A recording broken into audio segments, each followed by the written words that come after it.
The clash of steel, the roar of battle. When we think of the Middle Ages, it's easy to picture an era defined by unrelenting violence. But what if I told you that even in the bloodiest conflicts, there were moments of astonishing compassion?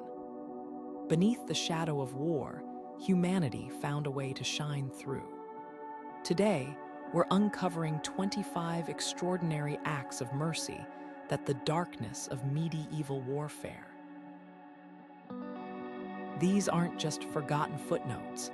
They're powerful reminders that even in the most brutal times, kindness could still change the course of history. Imagine a knight lowering his sword to spare a defeated enemy. Picture a besieged town opening its gates to shelter fleeing refugees, despite the risk. These weren't isolated incidents. They were deliberate choices, bold acts of courage that challenged the very nature of war. Why would soldiers show mercy when the world around them rewarded brutality? What drove ordinary people to risk everything for strangers? The answers might surprise you, revealing a side of the Middle Ages rarely seen in textbooks or Hollywood epics. This journey isn't just about the past. It's about what these stories mean for us today. In a world that often feels divided, these glimpses of compassion from centuries ago remind us that humanity's light can pierce even the darkest moments. From truces forged over shared faith to prisoners treated with dignity, each of these 25 acts holds a lesson about resilience, empathy, and the enduring power of decency. So let's step onto the battlefield, not to witness the carnage, but to discover the unexpected mercy that quietly shaped history. You're about to see the Middle Ages in a whole new light. Mercy in the Middle Ages was never simple. It lived in the tension between high ideals and brutal necessity. Picture a knight kneeling in chapel, praying for guidance before battle. His code demanded he show compassion to the vulnerable, yet the same world rewarded ruthlessness. This paradox shaped every decision. The Church taught that mercy was divine, a reflection of God's grace, but even priests knew survival sometimes required pragmatism. Take the story of a French lord during the 100 Years' War. After capturing an English knight, he faced a choice: execute a valuable prisoner or spare him for ransom. Gold could fund his next campaign, but his chaplain whispered of moral duty. In the end, he chose mercy, not just for coin, but because honor demanded it. What's fascinating is how these choices rippled beyond the battlefield. When a besieged city surrendered, the rules of war urged leniency to discourage future resistance. A merciful commander might gain new subjects rather than embittered enemies. But there was always a darker edge. Mercy could be withdrawn as swiftly as granted. The same noble who spared a foe one day might slaughter prisoners the next if supplies ran low. Yet even in these grim calculations, glimpses of genuine humanity emerged. A German chronicle tells of soldiers sharing bread with starving peasants after a siege, defying orders to starve them into submission. Why? Because one captain remembered his own family's hunger during a harsh winter. Religion woven through every act of mercy like a golden thread. Pilgrims caught in crossfires were often shielded by both sides, their sacred vows offering protection. Monks brokered truces between warring lords, invoking the fear of divine judgment. And then there were the quiet rebellions, like the nun who smuggled enemy wounded into her convent, hiding them under the guise of treating the poor. To her, every life was sacred, regardless of whose banner they fought under. These weren't exceptions. They were proof that even in an age of steel, the heart could still sway history. The siege of Jerusalem in 1099 was supposed to be the ultimate triumph of faith over infidels. a bloody crescendo to the First Crusade. As Christian knights stormed the city's walls, the streets ran red. Yet in that maelstrom of violence, something extraordinary happened. Amid the clash of swords and cries of battle, a handful of crusaders did the unthinkable. They lowered their weapons. Some accounts tell of knights forming protective circles around Muslim families, guiding them to safety through secret passages, or even carrying children past the carnage. One chronicle describes a Frankish soldier draping his cloak over an elderly man trembling in a doorway, shouting to his comrades that this one was under his protection. What could possibly motivate such mercy in the heart of holy war? For some, it was genuine religious conviction, not the fiery zeal of conquest, but a quieter belief that true devotion meant defending the weak, even if they differently. Others saw pragmatism in compassion. A few commanders realized that slaughtering every soul would leave them ruling a ghost city, with no one to tend the fields or fill the markets. But the most surprising stories involve simple human recognition, like the knight who spared a Muslim doctor because he'd once healed Christian pilgrims, or the young squire who couldn't bring himself to strike a father clutching his daughters, remembering his own family far away in Normandy. This duality, faith and ferocity, calculation and conscience, shaped the Crusades more than we often admit. The same men who wept at the Church of the Holy could show startling kindness one moment and brutality the next. Yet these flickers of mercy mattered. They planted seeds of coexistence in scorched earth, proving that even in war's fever, humanity could flicker back to life. And sometimes that spark came from the most unexpected places, like a prisoner's desperate words swaying a king's heart, as we'll see next. Richard the Lionheart's legend is full of battlefield bravado, but one moment stands out not for its violence, but for its unexpected grace. During the siege of a French castle, a single arrow struck the king. The shot came from the walls, loosed by a boy no older than 12. When Richard's soldiers dragged the trembling young archer before him, blood still fresh on his tunic, the king did something no one anticipated. Instead of ordering execution, he laughed. The boy's shot, he declared, was the finest he'd ever seen, worthy of a king's own. With a wave of his hand, Richard spared the child's life and even offered him a place in his retinue. Was this mercy or cold calculation? Medieval chronicles spin it both ways. Some say Richard admired raw courage, a quality he prized above all. Others argue he saw value in skilled archers, scarce as gold in those days. But perhaps there's a third truth. The boy's youth disarmed him. In an age where children fought alongside men, even battle-hardened warriors hesitated to slaughter them. The moment reveals a crack in the armor of medieval warfare, where honor could outweigh vengeance, if only for a heartbeat. This story echoes beyond Richard's time. Across Europe, tales surfaced of commanders sparing young foes, not out of weakness, but because killing them felt like severing the future itself. A French lord once returned a captured squire to his father with a pouch of silver, saying, "Raise him to be a worthy opponent." These weren't just acts of kindness. They were investments in a world where wars stretched across generations. But mercy had its limits. The same Richard who spared the boy archer later massacred thousands of prisoners at Acre. That contradiction, the capacity for both compassion and cruelty, defined the age.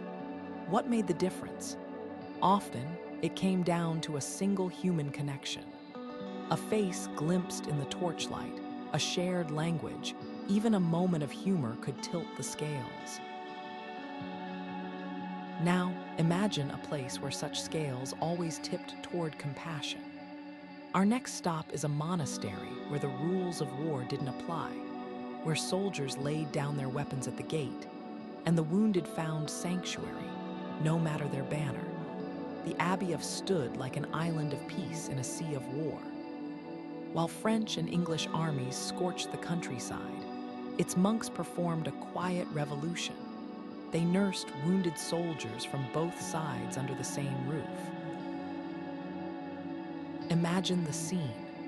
Enemy knights lying side by side in the infirmary, their swords stacked outside as monks moved between them with bandages and broth. The abbey's rule was simple: no weapons, no fighting, and no distinction between friend or foe. To the brothers, every injured man was a soul in need of salvation, whether he wore the fleur-de-lis or the lion rampant. What made this possible? Power came from its reputation. As one of medieval Europe's most influential monasteries, even warlords hesitated to violate its walls. But the real miracle lay in the details. The abbey's ledgers show purchases of extra grain for prisoners, and scribes recorded names of the healed who later returned with donations, former enemies now bound by gratitude.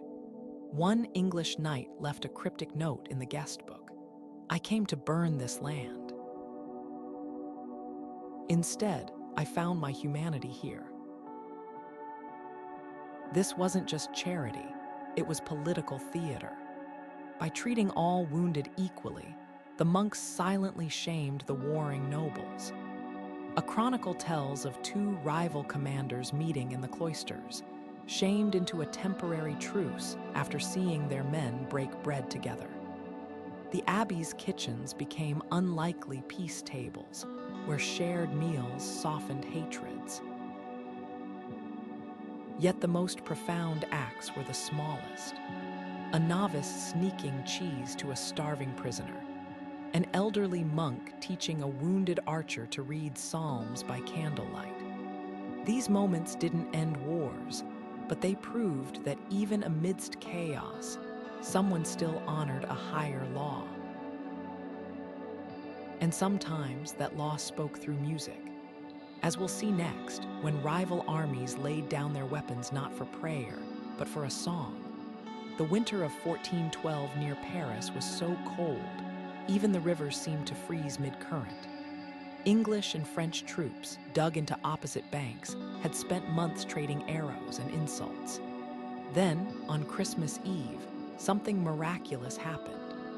A lone French soldier began singing a manual across the frozen field.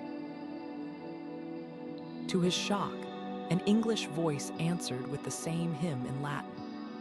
Within hours, men from both sides were trudging through snow to meet in no man's land, sharing skins of spiced wine and stale bread like old friends. Chroniclers recorded the surreal scene: armored men laughing over dice games, swapping stories about sweethearts back home, even helping each other mend torn cloaks. This wasn't just a pause in fighting. It was a silent rebellion against war itself. For 3 days, the battlefield became a village square. A French squire taught English archers the harmonies to gaudit, while a group of knights improvised a feast, roasting stolen livestock over a joint fire. The truce held not because of orders, but because no one wanted to be the first to break the spell. When a young page asked if they'd be punished for fraternizing, a grizzled English captain replied, "Let them call it treason. God knows we've earned this." What made this moment possible? Shared tradition ran deeper than national hatred. These men all knelt in similar chapels, prayed to the same saints, and longed for the same hearths. Music became their common language, carols they'd learned as boys now bridging the gap between enemies. But the truce also exposed war's absurdity. How could they slaughter men tomorrow whom they'd toasted as brothers tonight? The answer came from an unlikely peacemaker, Sir Reginald, a French knight who lost 3 brothers to English blades. Instead of resuming the attack when the truce ended, he threw open his castle gates to stragglers from both armies during a blizzard. "Let the storm be our truce," he declared. For weeks, his halls echoed with a babel of languages as enemies slept shoulder to shoulder on rushes. When spring came, many refused to fight, slipping away to become farmers or monks. Paid the price, his own king stripped his titles, but his castle remained a sanctuary until his death. This fragile peace proved kindness wasn't weakness. It took more courage to spare an enemy than to slaughter one. And sometimes, that courage began with a single voice in the darkness, daring to sing. His castle rose from the mist like a challenge carved in stone. While the 100 Years, war turned France into a chessboard of shifting allegiances, this lone nobleman declared his lands neutral ground, a sanctuary where peasants fleeing marauding bands could sleep without fear, where wounded soldiers from both sides found their wounds dressed by the same hands. His defiance wasn't just rebellion, it was a reimagining of power. In an age when lords measured strength by the number of enemies hanged from their walls, measured his by the lives spared beneath his banners. What made this so radical? Feudal law demanded loyalty to king and cause, but answered to something older, the chivalric ideal that a true lord's duty was to protect, not just conquer. Chronicles tell of English sharing ale with French men-at-arms in his courtyards, their weapons stacked like firewood. Even rival commanders respected his borders, knowing an attack on his refuge would stain their honor forever. The unspoken rule was simple. Inside those walls, the war didn't exist. But the real miracle lay in the details. Didn't just open his gates, he transformed his castle into a bustling microcosm of peace. Blacksmiths repaired plows alongside swords, and his scribes recorded every refugee's name, ensuring families could reunite. When a group of starving Burgundian peasants arrived with nothing, his stewards gave them seed grain from his own stores. "Let them plant what they reap," he reportedly said, knowing full well those crops might feed enemy troops. To him, survival transcended sides. This wasn't naivety, it was strategy. By making his lands indispensable to all sides, ensured no faction dared attack him. But the deeper truth, his sanctuary exposed war's fragility. For every armored knight who scoffed at his weakness, there were 10 soldiers who wept at the sight of their first hot meal in months. One account describes a hardened English captain kneeling to kiss his ring, whispering, "You've shown me what nobility truly means." And then there was the children's wing. In a tower far from the armory, his wife sheltered orphans from ravaged villages, teaching them to read beneath tapestries of saints rather than battle scenes. These weren't just acts of charity, they were silent sermons. Every child fed, every enemy spared, proved that the world didn't have to be as brutal as the rules insisted. Yet the most astonishing mercy might come from history's source, a conqueror whose name still chills the blood. Next, the Mongol general who his own empire's wrath to spare a city that dared to resist. Saladin's conquest of Jerusalem in 1187 should have been a moment of vengeance. The Muslim leader finally reclaiming the holy city from the Crusaders after decades of Christian rule. Instead, it became in mercy. As the dust settled over the battered walls, Saladin did something no one expected. He ordered his personal physicians to tend to wounded Crusader knights, many of whom had slaughtered his own people. Christian chroniclers, shocked by this act, recorded how Muslim doctors worked through the night-binding wounds, setting broken bones, and even sharing precious medicines from their own stores. One account describes a Frankish knight weeping as a Syrian physician gently removed an arrowhead from his shoulder, murmuring prayers in Arabic as he worked. This wasn't just kindness, it was strategy woven with silk. Saladin understood that healing enemies could achieve what swords couldn't, breaking the cycle of hatred. By treating the wounded, he stripped the Crusaders of their dehumanizing propaganda. How could they paint Muslims as barbarians when their own lives were saved by Muslim hands? The gesture rippled across Christendom, with even Saladin's fiercest critics admitting his magnanimity. But there was more beneath the surface. Islamic tradition held that physicians served all humanity, a duty transcending war. Saladin's own advisor, the scholar, had written, "A healed enemy may become a bridge between peoples." The impact went beyond reputation. When Richard the Lionheart arrived 2 years later, his armies found a surprising truth. Many former Crusader prisoners, now healed, spoke of Saladin's mercy. Some even refused to take up arms against him again. This was the real power of the gesture, not just to dazzle, but to disarm. Diplomacy, Saladin proved, could be waged with bandages as well as blades. Yet the most astonishing twist came decades later, when Queen of Navarre, Richard's own wife, intervened to protect Muslim captives during a later conflict. She cited Saladin's example. "If he could heal our knights," she reportedly told her council, "can we do less for his people?" A single act of compassion had echoed across generations, rewriting the rules of war.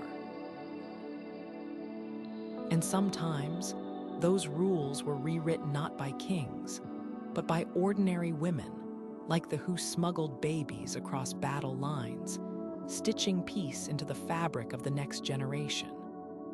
Their story holds a truth even sharper than any sword. Of Aquitaine's decree crackled through the halls of Westminster like a lightning strike, one that illuminated a new path through the darkness of war. After a bloody skirmish against rebellious barons, England's queen did the unthinkable. She ordered the release of every non-combatant prisoner, not just the wounded or the elderly, but scribes, cooks, even the stable boys dragged into the fray. Her reasoning was as sharp as it was saintly.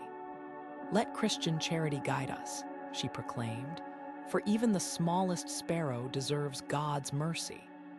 But those close to the throne knew the real genius behind her kindness. By freeing the helpless, drew a stark line between her righteousness and the rebels' ruthlessness, turning compassion into a weapon more devastating than any siege engine. The move was political theater at its finest. As freed prisoners returned to their villages, they carried tales of the Queen's benevolence, how she'd personally ensured they were fed and given clean garments before their release. Meanwhile, rebel leaders, who'd been extorting peasant families for supplies, suddenly found themselves cast as villains in their own lands. One chronicler describes a riot in Lincolnshire, where townsfolk drove off rebel recruiters, shouting, "Will not serve men who lack even a queen's pity." Hadn't just won hearts, she'd rewritten the rules of rebellion. Why fight for lords who treated their own as disposable when the crown offered dignity? Yet there was another layer to her strategy. Many released prisoners were women, mothers and wives of rebel soldiers. by sending them home unharmed, gave those fighters a choice: continue a hopeless revolt or return to families who'd seen the Queen's mercy firsthand. The psychological toll was immense. Desertions spiked in rebel ranks, with one knight famously abandoning his post after his freed wife confronted him, holding the silver penny had pressed into her hand. "Is this the world you want?" She'd reportedly asked, "where queens are kinder than husbands." This wasn't just clever statecraft, it was a revelation. Proved that mercy could be as tactical as any cavalry charge. Where other rulers used fear to control, she wielded compassion like a surgeon's blade, precise, deliberate, and impossible to resist. Her decree rippled beyond that single conflict, inspiring a generation of lords to see prisoners not as spoils, but as potential allies. And sometimes, that potential bloomed in the soil, like the field where sworn enemies laid down their swords to dig graves side by side. After the battle of in 1214, French and Flemish soldiers found themselves standing over the same muddy pits, burying the dead not by faction, but by the simple fact of their shared humanity. No orders compelled them, no truce mandated it. They simply looked at the broken bodies and recognized something beyond flags or fealty: the universal debt owed to those who'd breathed their last. The scene logic. Men who'd slashed at each other hours earlier now passed shrouds between them, murmuring prayers in half-understood tongues. A Flemish chronicle describes a French knight helping lower a fallen enemy into the earth, then pressing a coin into the dead man. "Palm for the," he explained. Such gestures weren't just sentimental, they were survival. In an age before dog tags or records, proper burial meant families might someday learn their loved one's fate. And perhaps, in tending to strangers, these soldiers were whispering to their own futures: "If I fall, let my bones be treated thus." What made this moment possible? Partly exhaustion, yes, the bone-deep weariness that follows battle's fever, but also something more profound: the shared understanding that war's true cost is measured not in territory gained, but in lives lost. By honoring that truth together, these enemies created a fleeting kinship no victory could forge. And in that kinship lay a quiet revolution. For if they could cooperate in death, what might be possible in life? The answer would come from an unexpected voice, a child's plea that would silence a battlefield, as we'll see next. The field of after the battle was a landscape of mud and misery, where the groans of the wounded mingled with the cawing of crows. Yet in that desolation, something remarkable unfolded.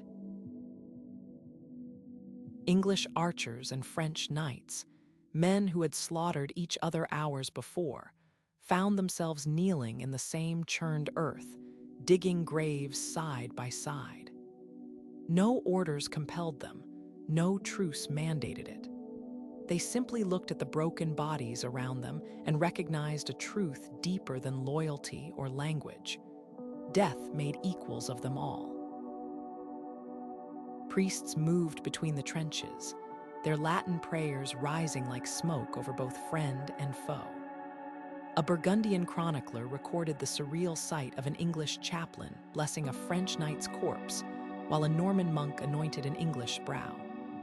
Normally, such rites were reserved for one's own, but here, the sacred blurred the lines between victor and vanquished. Even King Henry V, hardened by war, reportedly paused to watch this makeshift brotherhood of burial. Some say he removed his helmet in silent respect, though none dared ask why. What drove these enemies to collaborate in grief? Practicality played its part.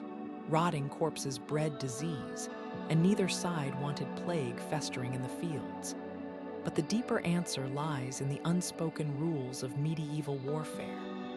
Death demanded ritual, a recognition that even the fallen foe had once been a man with a soul. A Flemish account describes a young English squire tenderly closing the eyes of a dead Frenchman, whispering, "Sleep well, brother in arms." The gesture wasn't treason, it was tradition. Yet the most poignant detail comes from the grave pits themselves. Archaeologists centuries later would find skeletons arranged not by nationality, but in clusters, as if those who buried them had grouped friends who fell together, regardless of which banner they followed. In one pit, a French knight's hand rests near an English yeoman's, their bones telling a silent story of reconciliation in death that life had them. This ritual exposed war's cruel paradox, that men could honor each other as humans only after reducing one another to corpses. But from that grim truth bloomed fleeting moments of grace, like the mercenary who'd spend his life fighting for gold, yet would one day risk everything to save a child, not for payment, but because some codes transcend coin. His story begins where the graves of end. John's mercenaries surrounded the walls of like a noose tightening around a throat. The year was 1377, and the English had been paid handsomely to crush this rebellious Italian city into submission. His reputation was ironclad, where marched, only ashes remained. But as his scouts reported back, something unexpected pierced the professional detachment of this career soldier. The gates weren't barred by armed defenders, but by hollow-eyed children clutching empty bowls. The city wasn't preparing a last stand, it was starving to death.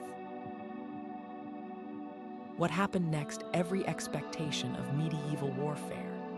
Instead of torching the granaries as his contract demanded, ordered his men to distribute their own rations.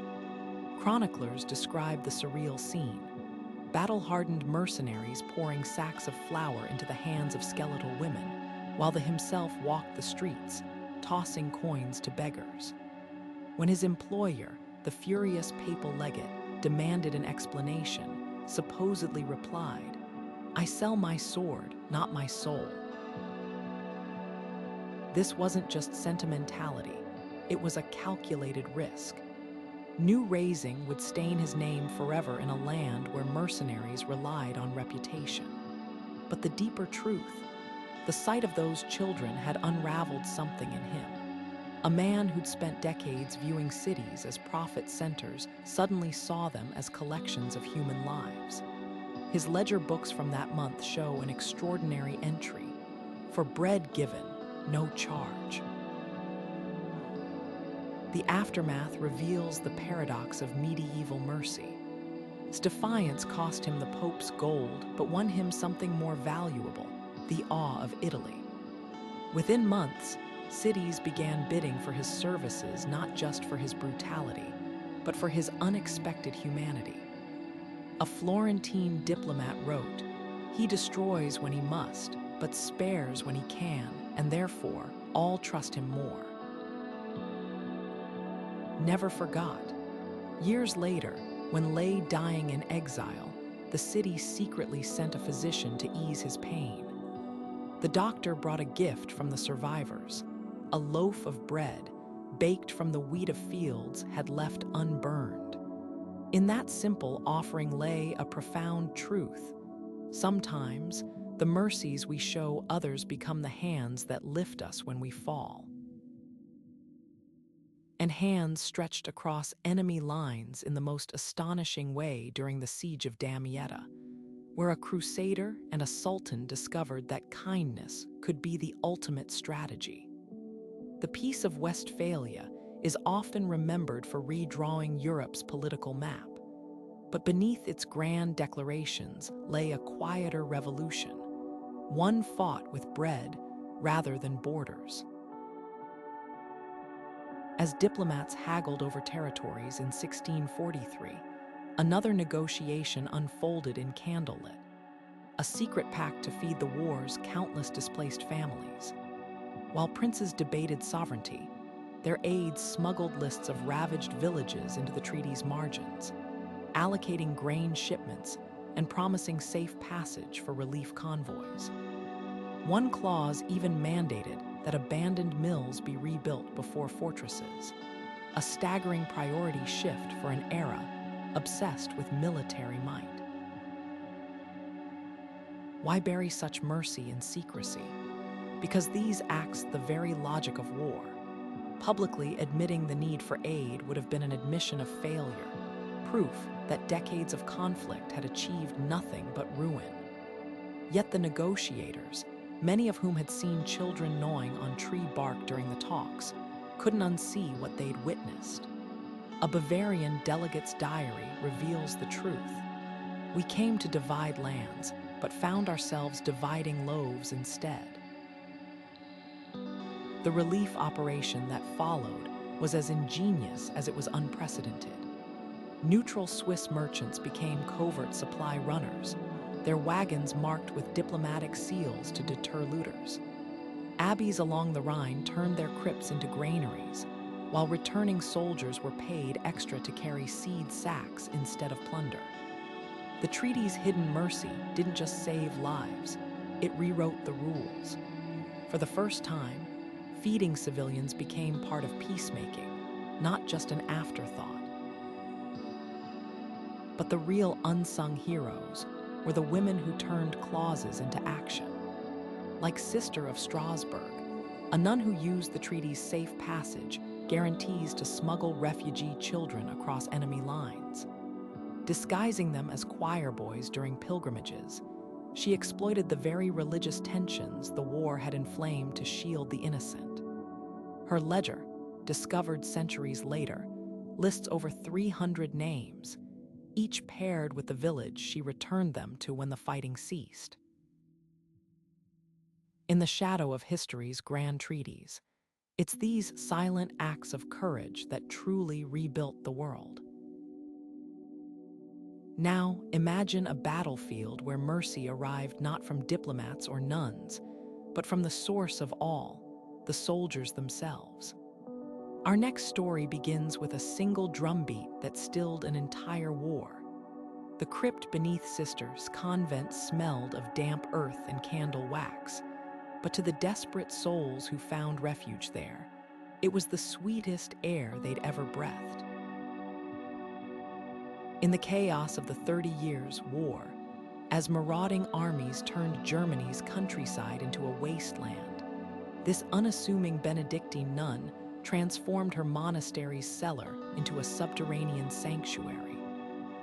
Farmers trembling from the loss of their crops, boys fleeing forced conscription, even the occasional deserter with haunted eyes, all slipped through her hidden trapdoor under cover of darkness. Her ledger, discovered centuries later, reads like a census of the damned. Hans, shoemaker, left thigh wounded by pike. Weber, 3 children. Husband hanged for stealing army grain. Each entry ended with the same phrase: "Thanks be to God." What made Defiance so extraordinary wasn't just its scale, over 200 saved by war's end, but her unshakable conviction that mercy had no conditions. When local authorities demanded she turn over a fugitive soldier, she reportedly replied, "The crypt is God's territory, not yours." She fed Protestants and Catholics from the same pot, breaking monastic rules to share the convent's precious stores. Her letters to fellow nuns reveal the depth of her philosophy. "A starving man doesn't ask if bread is Lutheran before he eats," she wrote. "Why should we?" The mechanics of her operation were as ingenious as they were risky. A rotating roster of novices stood watch, using coded chants to signal approaching danger. Empty wine casks became makeshift beds, while the abbey's famed choir performances masked the coughs and cries from below. But's boldest stroke was recruiting the very soldiers sent to hunt her charges. Disillusioned veterans, sick of pillaging, began tipping her off to raids, some even carrying prisoners to her door under pretense of arrest. This network of compassion didn't just save lives, it redefined sanctuary. In an age when churches often took sides, script became neutral ground where enemies rediscovered shared humanity. One account tells of a Lutheran blacksmith and a Catholic dragoon realizing they both lost sons to the war as they huddled together by a single candle. By morning, they'd sworn a pact to protect each other's families.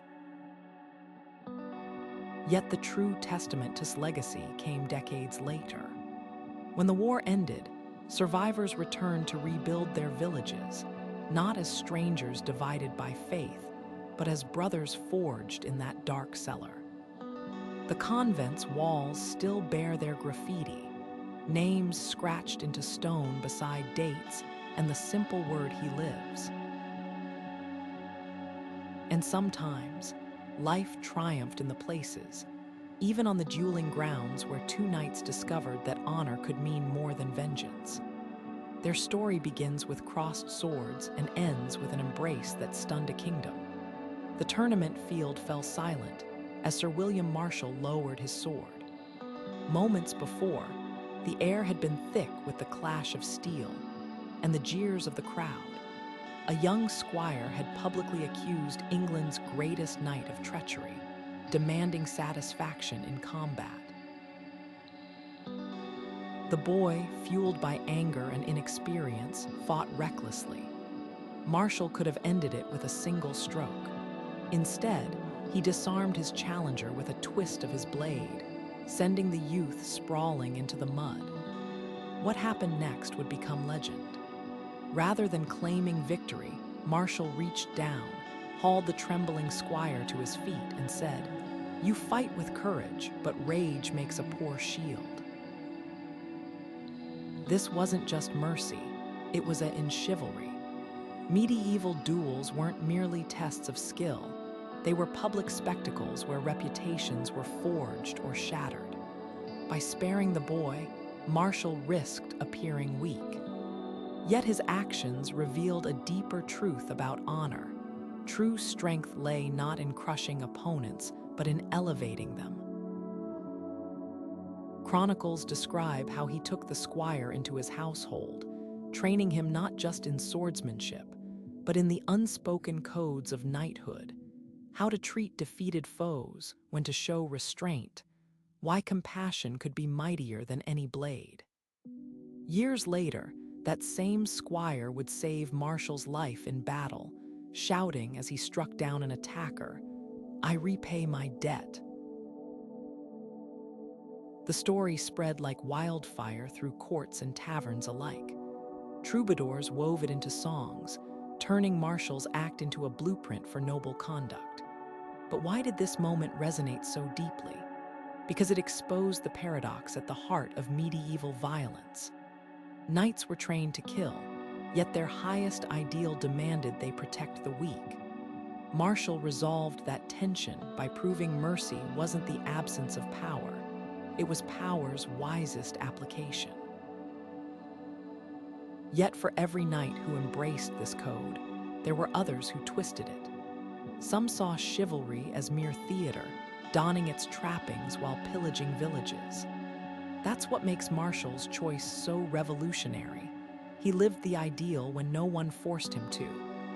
His squire wasn't some political pawn. He was a hot-headed nobody. By investing in him anyway, Marshal redefined what it meant to be a leader. Now, imagine a very different kind of figure, one who operated far from tournament fields and courtly manners. Our next tale takes us to the Mediterranean, where a pirate captain enforced his own version of mercy with a cutlass and a curious code. The monk's ship cut through the channel fog like a blade through silk. its black sails sending merchants scrambling for harbor. Known as the terror of the narrow seas, this renegade had plundered his way into infamy, until the day a single plea unraveled his reputation. When his crew boarded a Flemish merchant vessel, they found not chests of gold, but a broken man clutching ledgers that told a desperate story. The merchant fell to his knees, not begging for his life, but for the cargo that meant starvation or survival for his village. What happened next every pirate legend. The man who'd laughed as castles burned ordered every sack of grain returned to the hold. "Let them eat," he growled, before vanishing into the mist. This wasn't just an outlier. It was a window into the unwritten rules of medieval outlaws. Pirates thrived on fear, but they also understood that dead traders meant empty seas. The monks' ledger books, discovered centuries later, reveal startling entries, columns of stolen goods marked returned, next to cryptic notes like widow's spices or orphan's wool. Some scholars dismiss these as calculating ploys to maintain supply routes, but the truth runs deeper. A sailor's journal from that era describes tossing a bag of coins to a fisherman's daughter after burning her father's boat, muttering, "The sea takes enough without my help." What code governed such contradictions? Part pragmatism, part perverse honor. Pirate bands relied on coastal villages for information and shelter. Gratuitous cruelty poisoned those wells. But there was also the weight of superstition. Many raiders believed mercy bought luck from capricious saints of wind and wave. Himself reportedly kept a stolen crucifix nailed to his mast, though whether as talisman or penance, none could say. The merchant's story didn't end at the docks. Years later, when was finally cornered by royal warships, that same Flemish trader sent a cask of wine to his cell the night before execution. No one knows what words accompanied it, but the jailer's records note the pirate wept as he drank. In that moment, the cycle of violence broke, not through force, but because one act of unexpected kindness had echoed across a decade. Now, consider a very different kind of mercy, one wielded not by outlaws, but by kings. When the Holy Roman Emperor faced rebellion, his response would rewrite the rules of war and redemption forever. The winter of 1632 brought a hunger so deep to the Polish countryside that wolves grew bold enough to snatch children from doorsteps. Yet when a band of lost Swedish scouts stumbled into the village of their blue uniforms torn, their faces gaunt with exhaustion, the peasants did the unthinkable. Instead of driving them off with scythes or alerting the local militia, the villagers broke their last loaves of black bread in half. An old woman named, whose own son had been killed by Swedish musket fire weeks earlier, was seen pressing a wedge of cheese into a young scout's shaking hands. "Eat," she murmured, "for your mother would weep to see you so thin." This moment later immortalized in folk ballads as the miracle of shared bread, all logic of war. These were invaders, the very men who'd burned neighboring farms. But hunger, it seemed, spoke a language beyond borders. The village elder's reasoning, recorded in a surviving diary, cuts to the heart of it. A starving man is neither Swede nor Pole at the table, only a guest of God. The scouts stayed just long enough to regain their strength, leaving behind a silver button as payment, a trinket that would become the village's most cherished relic. What makes this story extraordinary isn't just the act itself, but its ripple effects. When Swedish troops later raided the region, word of mercy spread through their ranks. Several farms around the village were mysteriously spared, their barns untouched. One captain even posted a guard to prevent looting, telling his men, "These people fed our boys. We owe them peace." Here, in the arithmetic of survival, a handful of breadcrumbs had outweighed vengeance. Yet the true miracle lay in what followed. Years after the war, a group of Swedish veterans returned, not with weapons, but with sacks of seed grain. They'd pooled their wages to repay the debt, replanting fields their army had razed. The folk song that immortalized the event ends with a line that still echoes in Polish lullabies. "The bread we give away becomes the harvest we reap." Now, picture a very different kind of sustenance becoming an instrument of peace. As we turn to the siege of water, not wheat, would prove that even the most basic element could dissolve the bitterness of war. The defenders, parched and desperate, watched in disbelief as their enemies did the impossible. They diverted a river's flow to spare the innocent. The walls of Acre shimmered under the merciless sun as the siege stretched into its third month. Inside the city, defenders rationed their last sips of brackish well water. Outside, the attacking forces, crusaders who'd marched across deserts to reclaim the holy city, lay gasping in the dust, their lips cracked and bleeding. Then came the moment that would echo through centuries. Instead of jeering at their suffering, the Muslim garrison lowered buckets of precious water down the ramparts to their enemies. Chroniclers still argue over why. Some claim it was cunning, a bid to weaken the Crusaders' resolve by showing their own strength.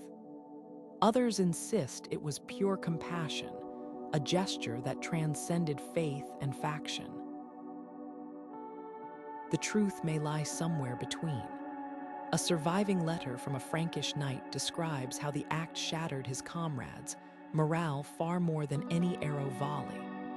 "How could we storm walls," he wrote, "when the hands we sought to break had just quenched our thirst?" The defenders, too, seemed transformed. One Arab account tells of a crusader shouting his thanks in broken Arabic, only for a voice from the battlements to reply, "All men drink from God's same well." For a fleeting afternoon, the clang of weapons gave way to the creak of ropes as bucket after bucket descended. This wasn't just charity, it was psychological warfare of the most brilliant kind. By giving water, the defenders exposed the absurdity of the Crusaders' dehumanizing rhetoric. How could they paint these men as monsters when their own lives depended on their mercy? The siege would rage on, but something fundamental had shifted.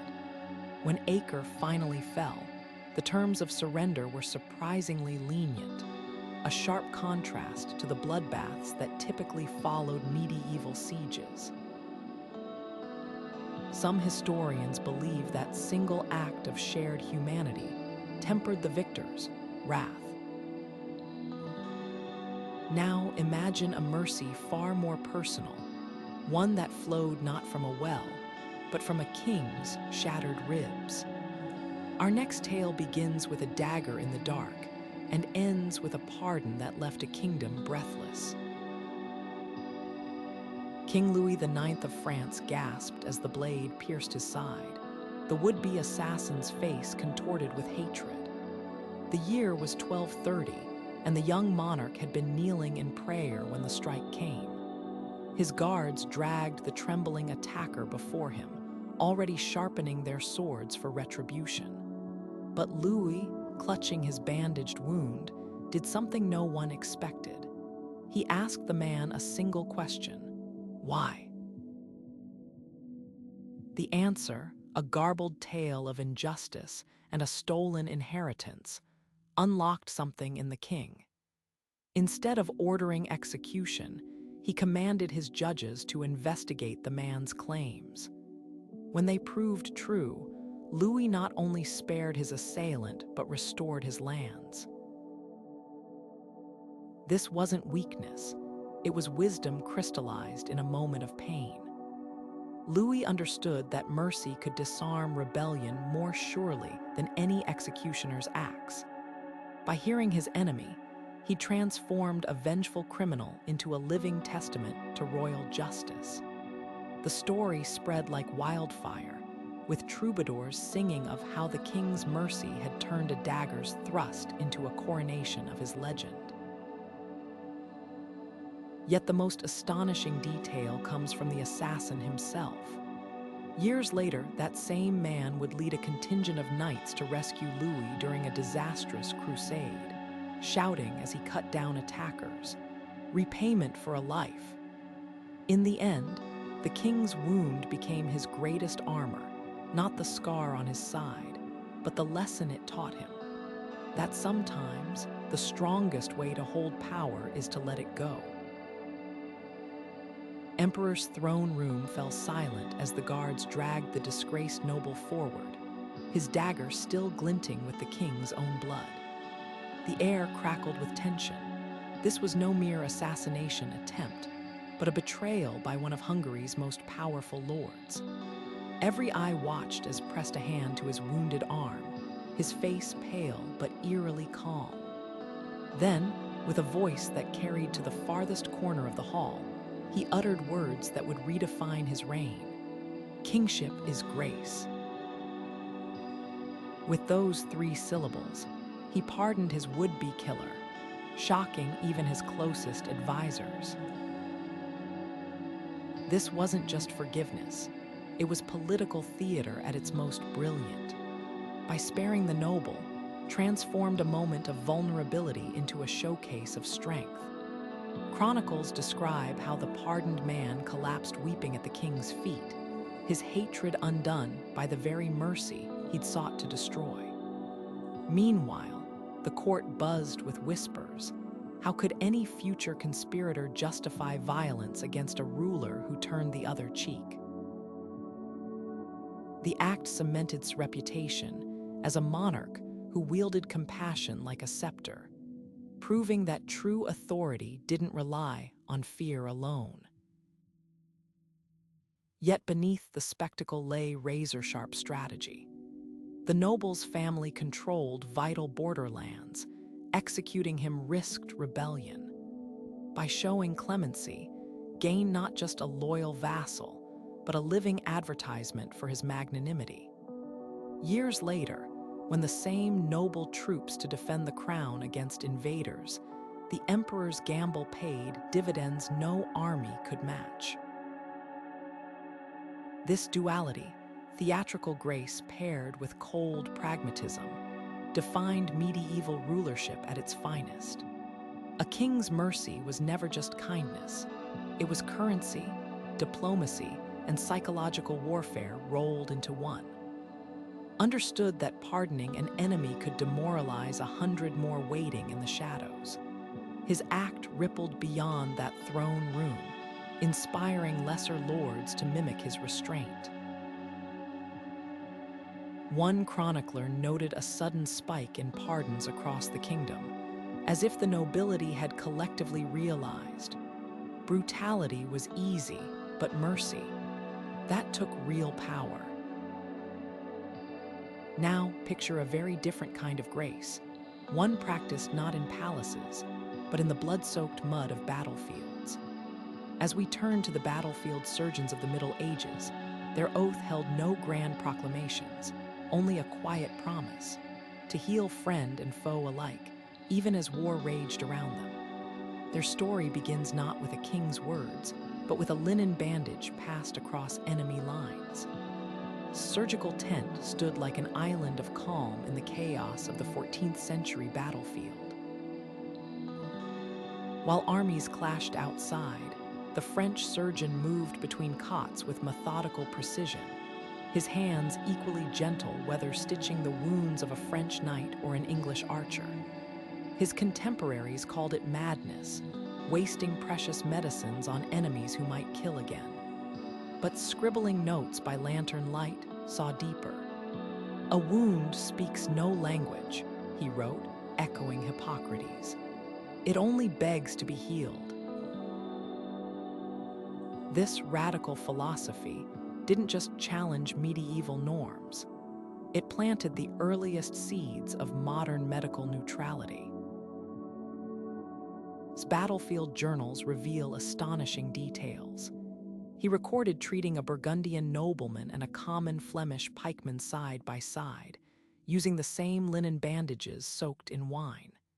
When a fellow surgeon protested, arguing that enemy lives were forfeit, reportedly snapped, "God gave me hands to mend, not to judge." His surgical manual, became infamous for its unflinching directive. The patient's banner matters less than the pulse beneath your fingers. Such principles weren't just theoretical, they reshaped real battles.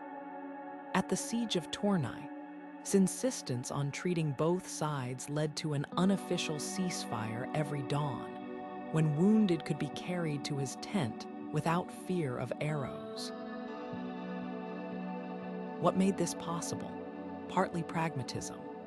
Commanders realized healthy prisoners fetched higher ransoms, and healed foes might one day return the favor. But true legacy was subtler. By documenting his cases meticulously, noting which treatments worked for burns, which salves prevented gangrene, he created the first empirical evidence that medical care thrived when divorced from politics. Centuries later, his notes would inspire the Geneva Convention's medical neutrality clauses. Yet the most poignant testament to his work came from an unlikely source, a captured English who'd lost an eye at. Grateful for his care, the man carved a tiny wooden surgeon's knife as a gift. "For the man who saw me as a body, not a foe," he whispered. That carving, discovered in a Paris archive centuries later, speaks volumes. In an age defined by division, one man's stubborn compassion proved that even war's tools, swords, arrows, hatred, could be blunted by the simple act of healing. And healing sometimes required pausing the war entirely. As autumn painted the fields gold in 1328, something extraordinary unfolded along the Flanders border. French and Flemish commanders, exhausted from months of skirmishes, agreed to a fortnight's truce, not for diplomacy or piety, but for harvest. Farmers from both sides, many missing fingers or limping from old battles, worked shoulder to shoulder under the watchful eyes of enemy sentries. No one dared break the peace. Starvation was a threat greater than any army. The harvest truce became an annual tradition, evolving into something beyond necessity. Chroniclers tell of soldiers helping rebuild barns their comrades had burned the year before, of wives exchanging recipes across makeshift fences. One account describes a Flemish girl presenting a French knight with a wreath of wheat stalks, a gesture so disarming he reportedly removed his helmet in respect. These moments didn't end the war, but they exposed its absurdity. How could men demonize neighbors? They just labored beside. The truce's legacy lingers in unexpected ways. Modern conflict zones still observe localized ceasefires for planting or vaccination campaigns, a direct descendant of those medieval fields where survival trumped strategy. Perhaps that's the enduring lesson.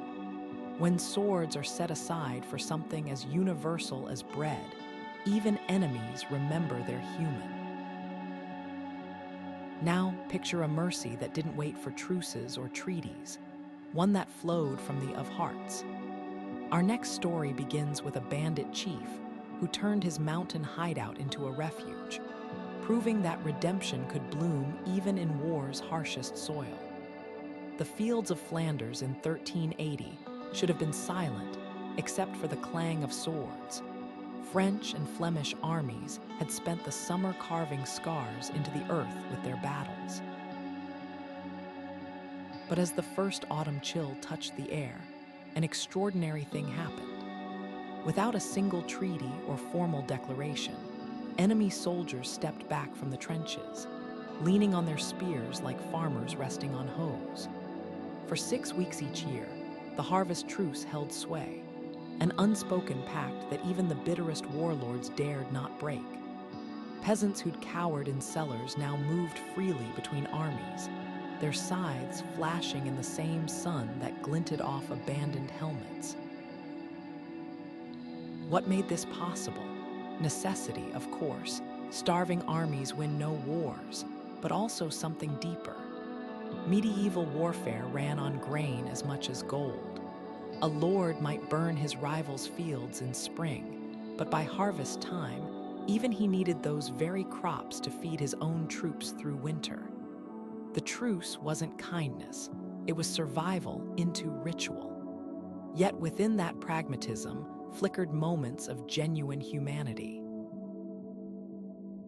Chronicles describe Flemish women passing loaves of rye bread to French sentries, while enemy knights shared makeshift benches at field edges, comparing blisters like comrades rather than foes. The real marvel was how this temporary peace reshaped perspectives. A French chronicle records a knight watching a Flemish child struggle to lift a sack of grain and moving to help before catching himself. That hesitation speaks volumes. For a few weeks each year, the lines between us and them blurred under the weight of shared labor. Some truces even birthed lasting innovations. The village of Ypres used the ceasefire to rebuild its mill with bricks from both armies, demolished siege engines, a literal mortar of reconciliation. But the truce's most enduring legacy might be its quiet subversion of war's logic. When fighting resumed, soldiers on both sides carried memories of faces they once seen sweating alongside them in the fields. A Flemish archer's diary captures this dissonance. Today I loosed arrows at men whose names I know, whose wives brought us cider last autumn. God forgive me. Now picture a very different kind of truce, one forged not in, but in the delicate script of a prisoner's poem. When Duke Charles of was captured at, he turned his dungeon walls into a bridge between enemies, composing verses so beautiful they melted his captor's resolve. His ransom, not gold, but stanzas that still whisper across centuries. Born's chains clanked as he knelt in the torchlight, his fate hanging on the whim of a man he'd spent years mocking in verse. The troubadour had been dragged before Duke Richard of Aquitaine, the very prince he'd lampooned as a lion with the heart of a hare in his satirical songs. Now, with his life in the balance, did the unthinkable. He reached for his lute. What followed wasn't a plea for mercy, but a new composition, its melody weaving through the tense hall like smoke. "My lord," he sang, "even the falcon spares the lark that sings too sweetly to die." The room held its breath. Then, against all odds, Richard laughed and ordered the poet's chains struck off. This wasn't just a pardon. It was a revelation about the power of art in medieval diplomacy. His quick wit had transformed his greatest liability, his sharp tongue, into his salvation. The song, later titled The Lion's Mercy, became a sensation, circulating through courts from Toulouse to Paris.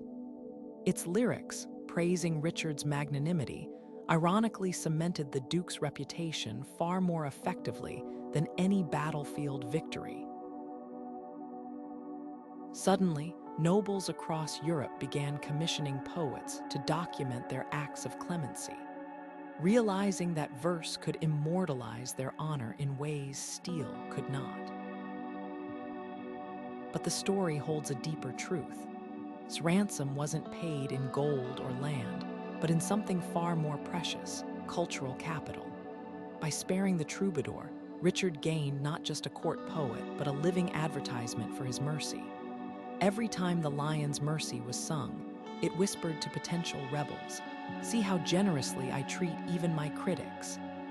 The Duke understood what modern leaders often forget, that clemency, when performed artfully, could be its own kind of propaganda. Now shift the scene from a torchlit hall to a sun-drenched throne room, where a queen's decree would rewrite the rules of war itself. Of Castile, watching the broken bodies of prisoners dragged into her court, decided enough was enough. With a stroke of her pen, she banned the mutilation of captives, a radical edict in an age where blinding or maiming defeated foes was standard practice. Her reasoning cut to the heart of chivalry's paradox. "How can we call ourselves civilized," she reportedly asked her council, "if we treat men worse than falcons?" Falcons, after all, were cherished hunting companions, their wings never clipped beyond use. This law wasn't just morality, it was military innovation.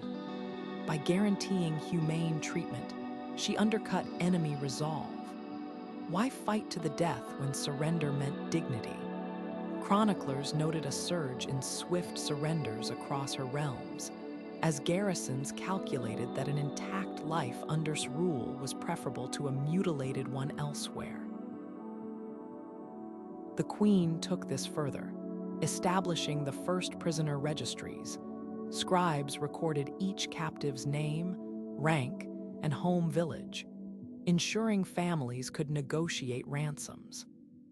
What began as compassion became a sophisticated system that stabilized her kingdom's economy, as ransom gold flowed into her coffers instead of being wasted on endless vengeance. The ripple effects were profound.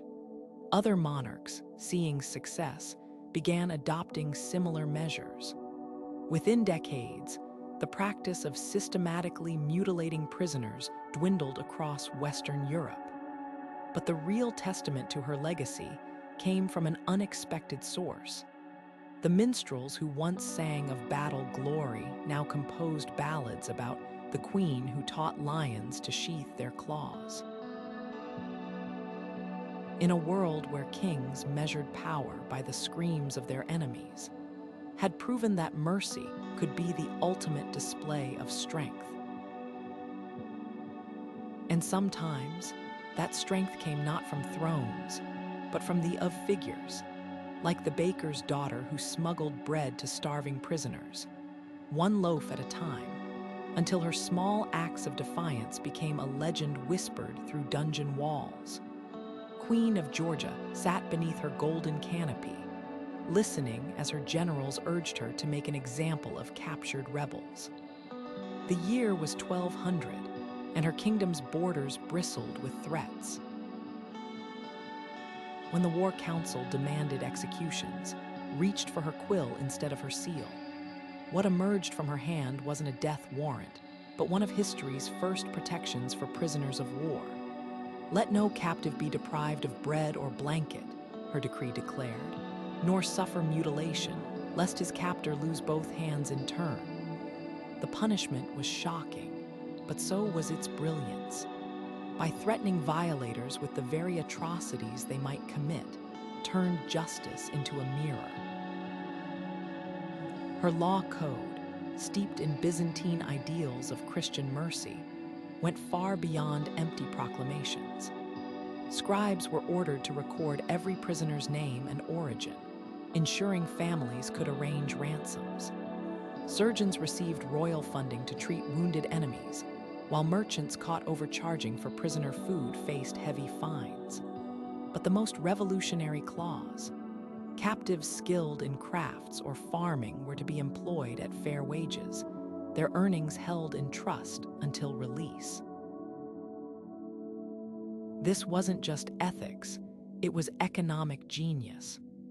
Transformed liabilities into assets, as former foes rebuilt roads and forged tools that strengthened her realm.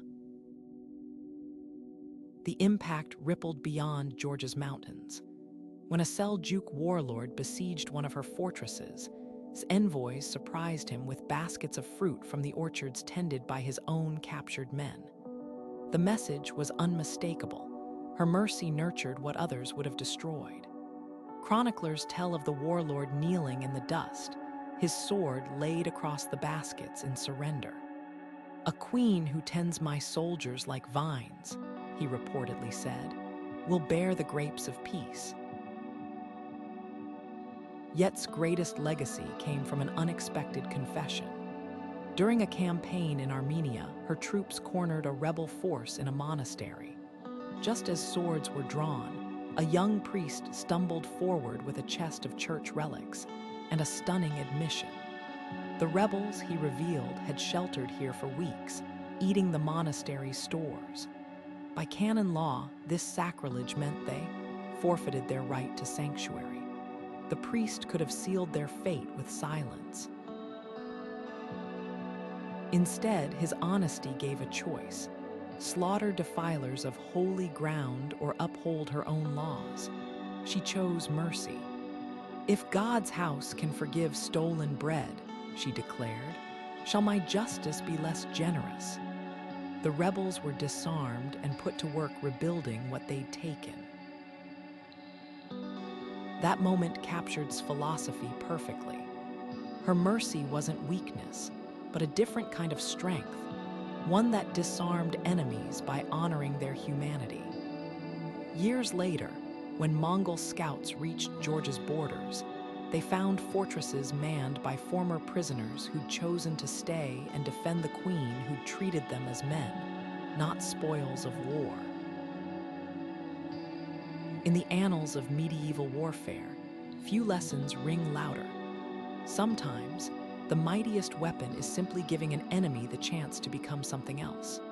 The smoke still clung to Father's robes as he stepped between the Hussite rebels and the trembling gates of Hora.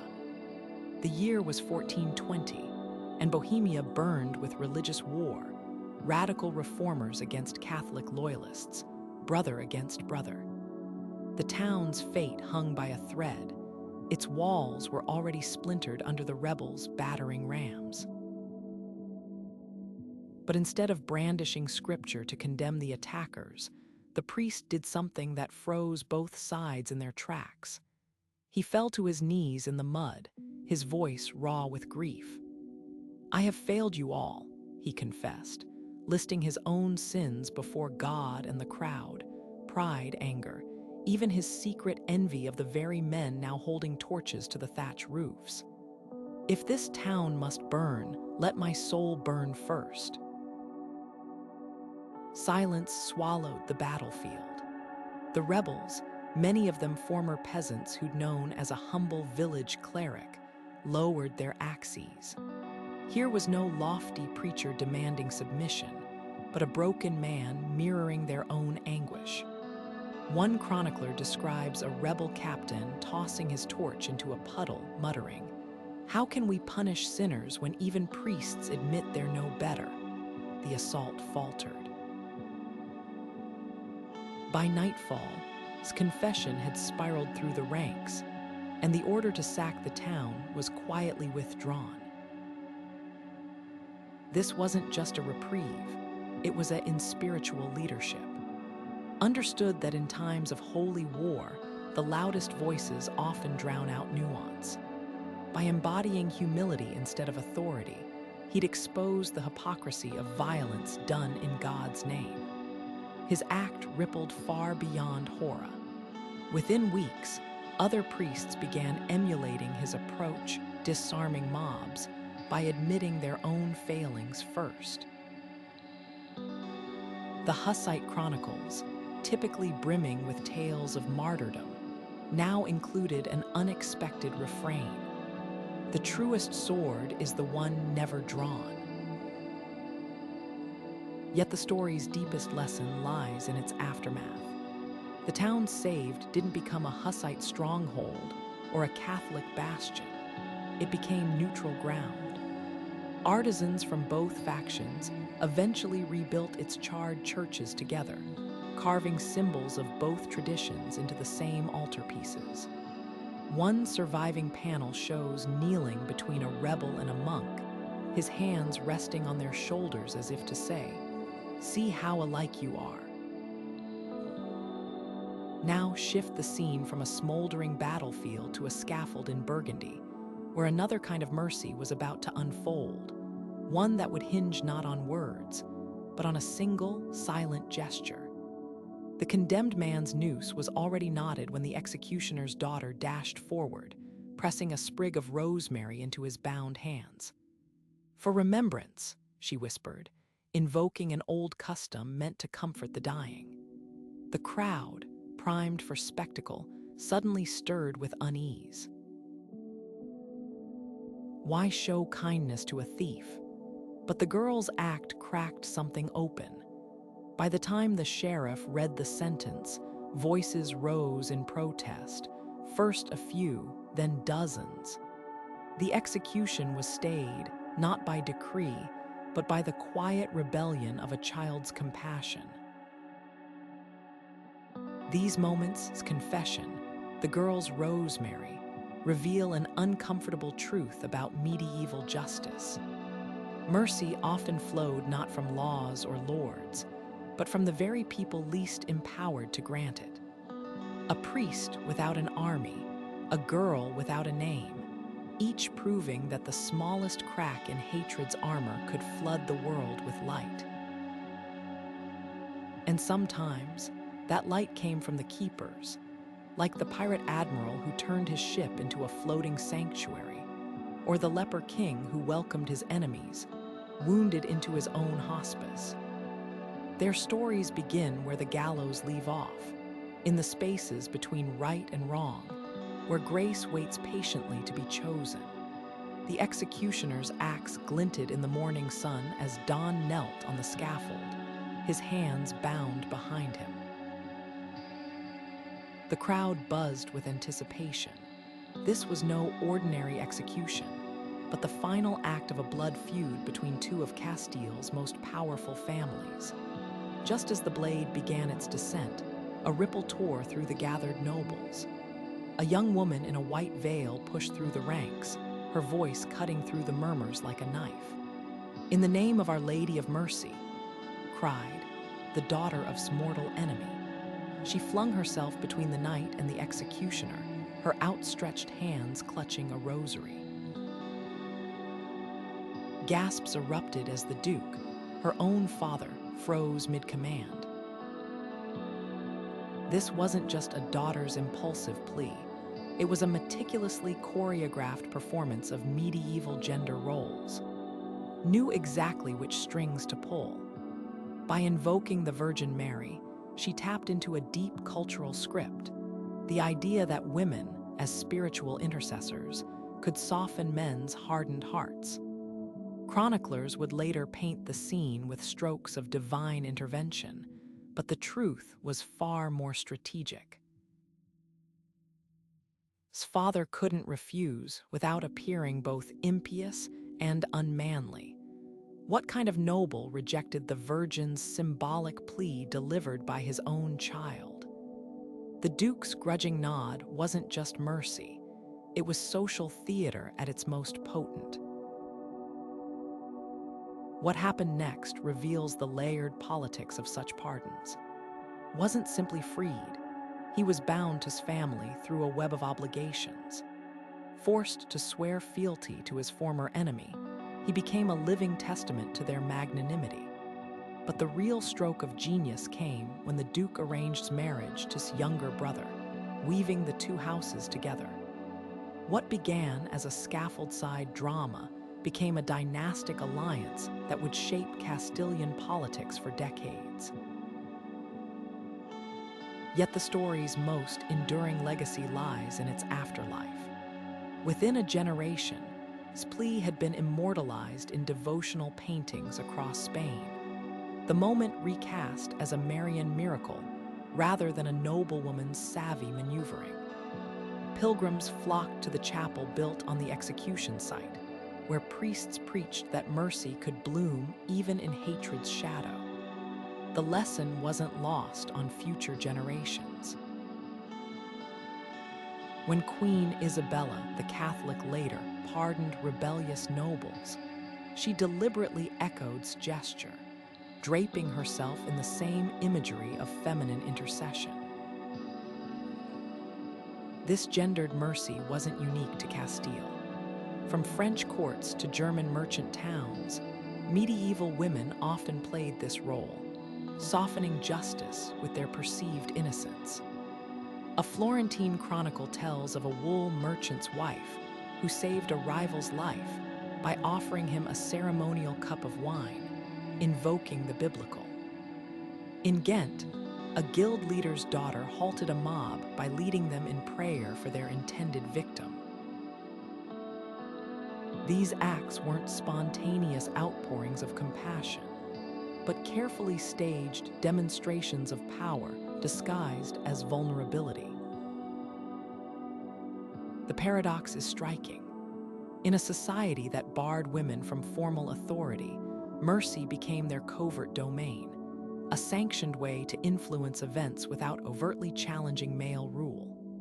Like, they wielded piety as both shield and sword, cloaking political calculus in the Virgin's mantle. And sometimes, just sometimes, these performances of mercy became something genuine. The spared knight would later endow a hospital in its name, its wards open to all regardless of lineage. Perhaps the most subversive truth lies there, that even scripted compassion could plant seeds of real change. Now, picture a very different kind of intercession, one that unfolded not on a sunlit scaffold, but in the damp gloom of a dungeon, where a prisoner's sketch on the wall would unravel his captor's resolve.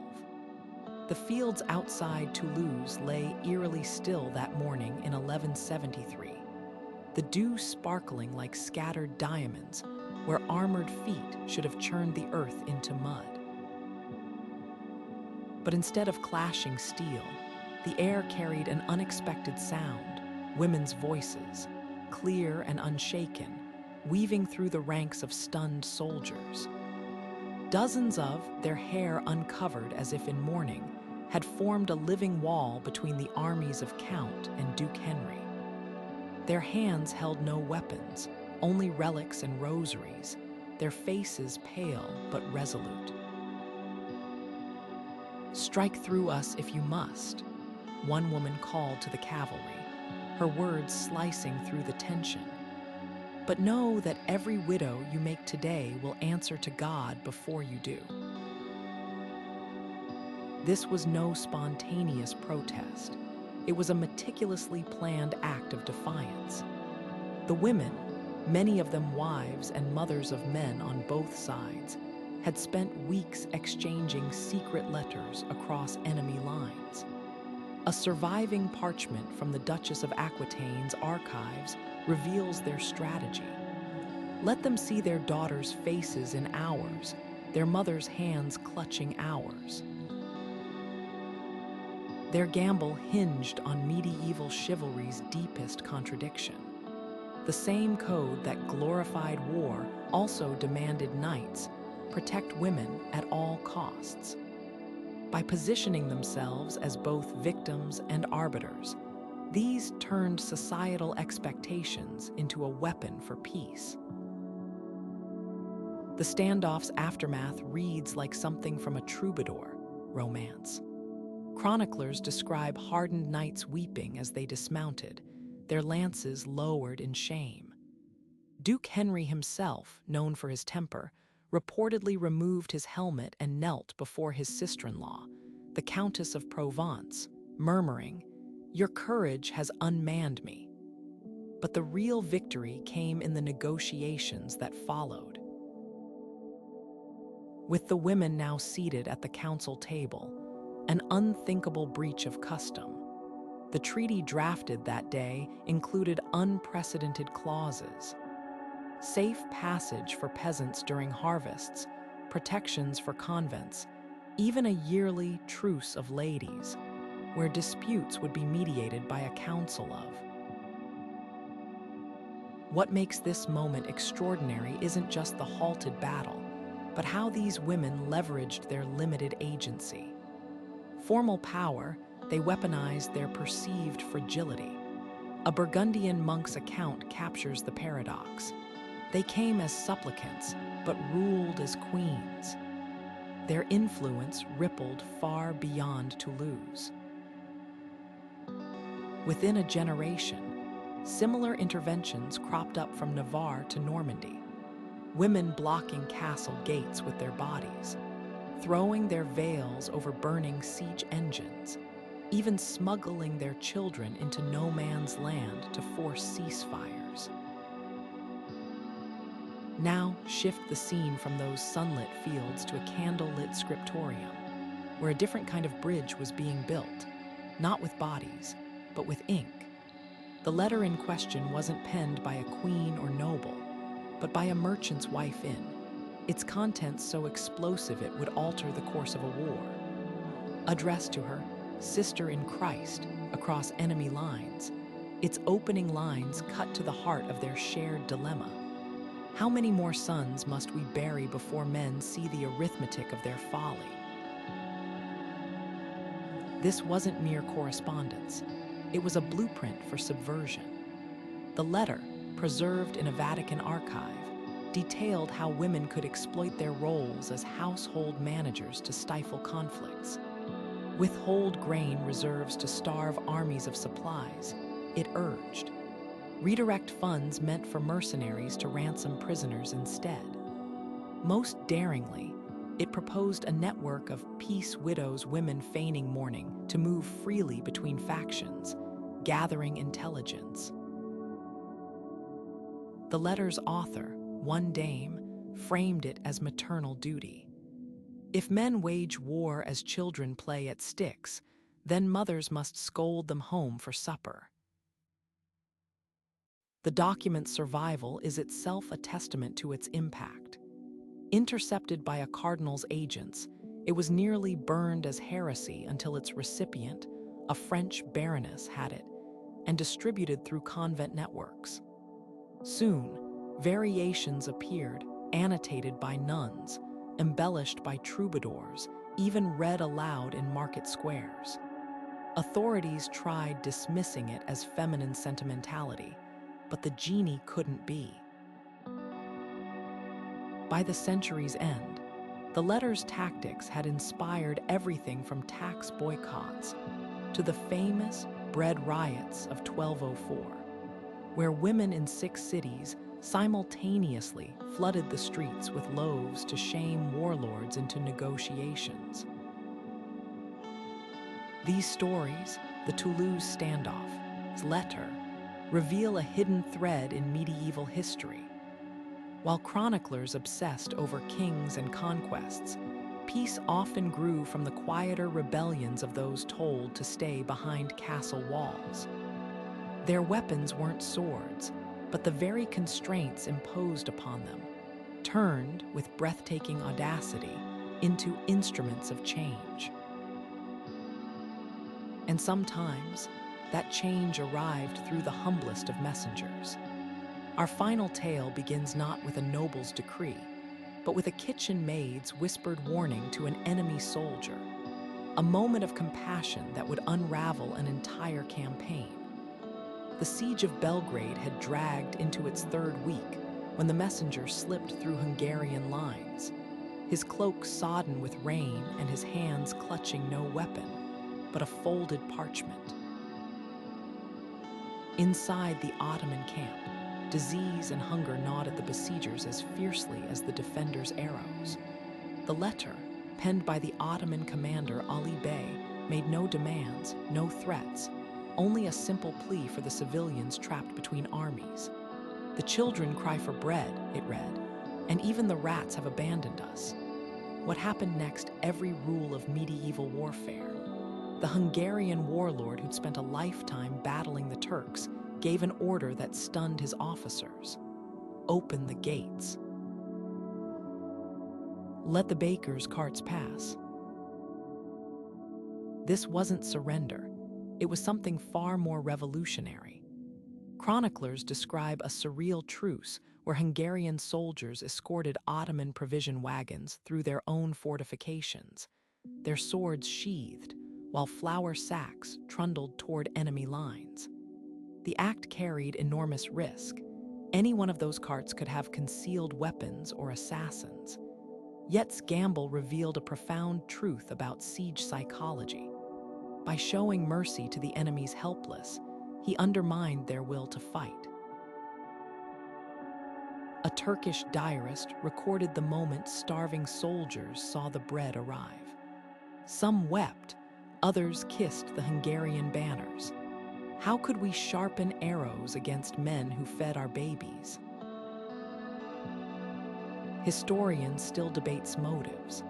Some argue he sought to demoralize the Ottomans by contrasting his generosity with their own leaders' indifference. Others believe he acted from genuine compassion. His own childhood had been by famine. But the most compelling evidence comes from the aftermath. When the siege resumed days later, Ottoman troops fought with noticeably less ferocity. Some even deserted, citing the shame of striking benefactors. Though Belgrade ultimately held, the real victory lay in the precedent set. That even in total war, humanity could carve out islands of truce. Now, our final act takes us from the battlefield to a prison cell, where a saint's forgiveness would prove more disarming than any blade. In 1482, the mercenary, yes, that was captured after a brutal skirmish near Assisi. Dragged before the local bishop, he expected the noose or dungeon. Instead, the bishop did the unthinkable. He knelt and washed his feet. Christ forgave his executioners, the bishop said softly. Shall I do less for my enemy? The mercenary, hardened by a lifetime of bloodshed, reportedly collapsed under the weight of that grace, his armor clattering against the stone floor. This was no isolated gesture. It was the culmination of a radical philosophy. Bishop James of the Marches had spent decades preaching that true strength lay not in vengeance, but in breaking its cycle. His prison visits were legendary. He'd sit for hours with condemned men, not to convert them, but to share their humanity. A heart that forgives, he wrote in his journals, builds more kingdoms than a sword ever could. The mercenary's transformation proved his point. After his release, laid down his weapons and became a Franciscan friar, spending his remaining years tending plague victims in Naples. The bishop's legacy rippled far beyond that cell. His example inspired a network of peace monasteries, where former soldiers mediated conflicts. One such brotherhood in Siena even convinced two warring merchant clans to settle their feud by, of all things, jointly funding an orphanage. The lesson echoes through the centuries, that mercy, when wielded with conviction, can disarm the hardest hearts. These 25 acts, from shared bread to foot-washing bishops, reveal a Middle Ages far richer than its battle-scarred surface suggests. Beneath the clatter of swords, ordinary people and leaders alike kept finding ways to say, "This far, no further." Not because they were naive, but because they understood the most subversive truth of all, that sometimes the bravest act is simply refusing to become what you fight against. Streets lay empty under the winter moon, shutters bolted tight against the nightmare that stalked the hills. The wolf wasn't just a predator, it had become a specter of collective guilt, a manifestation of the town's own violence. Years of hunts had failed, traps lay splintered, spears broken in its jaws. And so, when the gaunt figure of Francis appeared at the gates, his robe frayed by brambles, the desperate townsfolk expected another blade-wielding hero. Instead, he walked unarmed into the forest, calling not with threats, but with an invitation. Brother Wolf, let us speak as creatures of one maker. The legend that followed is often painted as a fairy tale, the saint charming a beast with holy words. But medieval audiences understood its deeper calculus. Francis didn't conquer the wolf, he negotiated with it. Chroniclers note his offer was startlingly practical: regular meals from the townsfolk in exchange for an end to the killings. The real miracle wasn't the wolf's compliance, but the town had to confront its own role in the cycle of violence. Their fear had starved the wolf just as the wolf's hunger had starved them. By feeding their enemy, they weren't surrendering, they were rewriting the rules of survival. What makes this story endure isn't its mysticism, but its radical empathy. Francis saw what others refused to. The wolf wasn't a demon, but a desperate creature pushed to extremes. In an era where heresy hunts and peasant revolts turned men into monsters for convenience, his act was a quiet rebellion. The wolf's eventual death, years later, was marked by public mourning, its body carried through the streets like a fallen knight. The beast had become a lesson in mercy, proof that even the fiercest threats could be disarmed by understanding. Yet the tale's true legacy lies in its uncomfortable mirror. The wolf wasn't just an animal, it was every other medieval society feared: the heretic, the infidel, the rebel. Francis's piece exposed the lie that safety could only come through annihilation. His method echoed in unlikely places: Venetian merchants adopting his model to negotiate with pirate clans, a Norman baron sparing a rebel army after recalling the story in a midnight prayer. Even the wolf's iron collar, later venerated as a relic, became a symbol not of submission, but of covenant, a reminder that the strongest chains are those willingly accepted. Now, as our journey through these acts of mercy ends, we're left with a question not about the past, but about ourselves. In a world still fractured by fear, what wolves might we tame? Not with sharper swords, but with the courage to offer bread instead of blood. The answer, perhaps, lies in the space between Francis's outstretched hand and the wolf's tentative trust, that fragile, luminous moment where enemies become neighbors. These 25 acts of mercy aren't just footnotes in history. They're flares lit across the centuries, signaling something profound about the human spirit. The Middle Ages, so often painted as a monochrome era of brutality, reveal themselves in these moments as something far more complex. A time when compassion could pierce through the darkness like sunlight through stained glass. Think of Saladin's physicians bending over wounded crusaders, or the harvest truces where enemies sowed fields side by side. These weren't exceptions to the rule. They were proof that even in war's shadow, ordinary people, and sometimes extraordinary leaders, chose to uphold a different code. What makes these stories resonate today isn't just their drama, but their quiet subversion of our assumptions. We imagine knights as faceless killers, yet here's William Marshall lifting a disgraced squire from the mud. We picture pirates as ruthless marauders, yet the monk returns stolen grain to starving villagers. These contradictions matter because they force us to ask uncomfortable questions. If mercy could flourish in an age of steel and fire, what excuses do we have in an era of relative peace? The answer isn't just philosophical, it's practical. Medieval people understood that compassion could be strategic, that sparing an enemy today might secure an ally tomorrow. In our polarized world, that lesson feels startlingly fresh. But the real power of these acts lies in their ripple effects. When Queen of Georgia paid wages to her prisoners, she didn't just ease their suffering.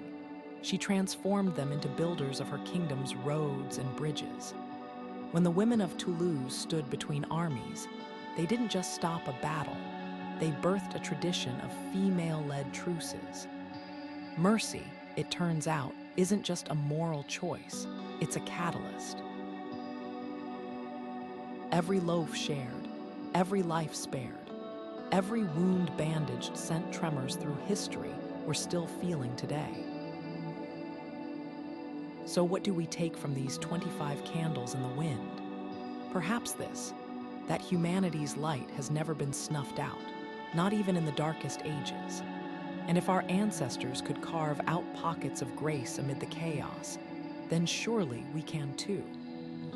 The next time you're told kindness is naive or that cruelty is inevitable, remember the nun who hid soldiers in her crypt, the baker who smuggled bread to prisoners, the king who pardoned his assassin.